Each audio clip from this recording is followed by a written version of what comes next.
আমার মনে হয় সবচেয়ে বড় স্যাক্রিফাইস যে আমার সাপোর্টটা আমার স্ত্রী দিয়েছে, my wife to be honest. কারণ আপনারাও জানেন যে হয়তোবা দেখে যে আমি হয়তোবা একটু অন্যদের তুলনায় বেশি প্র্যাকটিস করি, বাট এটা পসিবল কখনোই হতো না যদি আমার ঘরে এরকম একটা এনভায়রনমেন্ট না থাকতো। এবং আপনারা কজন জানে না, আমরা জয়েন্ট ফ্যামিলি থেকে বিলং করি, তো দেখা যায় যে আমার ওয়াইফের ওপর যে এক্সপেকটেশনটা আছে এবং সবাইকে ওইভাবে ম্যানেজ করা, কিছু হলেই ওকে ফোন দিয়ে এটা প্রবলেম বা এটা বা আমার যত টাকা ইমার্জেন্সি আমার দিক থেকে না আসা পর্যন্ত ও যদি সব কিছু করতে পারে সেগুলো ম্যানেজ করা, তো ইটস এ হিউজ থিং। তো এটা আমি বলবো যে আমার এটা অনেক বড় স্যাক্রিফাইস। হ্যাঁ, যদিও ওই সময়গুলো হয়তো বা আমি আর ফিরে পাবো না, কারণ আমার দুটো বাচ্চা আছে সেই সময়গুলো।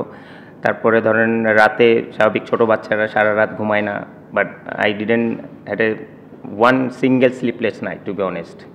কারণ সেই ম্যাক্সিমাম সময় না, পুরোটা সময় সেই রাত জেগে বাচ্চাদেরকে মানুষ করেছে এবং আমাকে ওই টেনশন থেকে মুক্ত করার চেষ্টা করেছে। So which is I am really for ever তার কাছে গ্রেটফুল। হয়তো বা কখনো এরকম করে তার সামনেও বলা হয় না, তো এটারও একটা কমপ্লেন আছে। বাট টু বি অনেস্ট, সে দেখতে বলবো I was really lucky on that part. কারণ এটা একটা হিউজ পার্ট, যদিও অলমোস্ট আমার 11 বছরের মতো হয়েছে সংসার লাইফ, বাট আমি মনে করি যে আমার ক্রিকেটের ইম্প্যাক্ট যদি আপনারা 2014 পর থেকে দেখেন, it's a huge part in my life. So on that regards I really thanks আমার দাদা দাদি আর নানা নানিকে। কারণ তারা আসলে আমার সবচেয়ে বড় ফ্যান ছিল তারা যখন বেঁচে ছিলেন, এবং তারা যখন মারাও যায় তার আগে যখন একটু অসুস্থও ছিলেন, আমার এখনও মনে আছে। তো আমার দাদা দাদি বোন বা নানা নানি সবাই বলেছিলেন যে ভাই তোমার খেলা দেখার জন্য হলো আমি আরও কয়েকটা দিন বেঁচে থাকতে চাই। তো হুইচ ইজ মানে সামথিং আই মানে খুব কম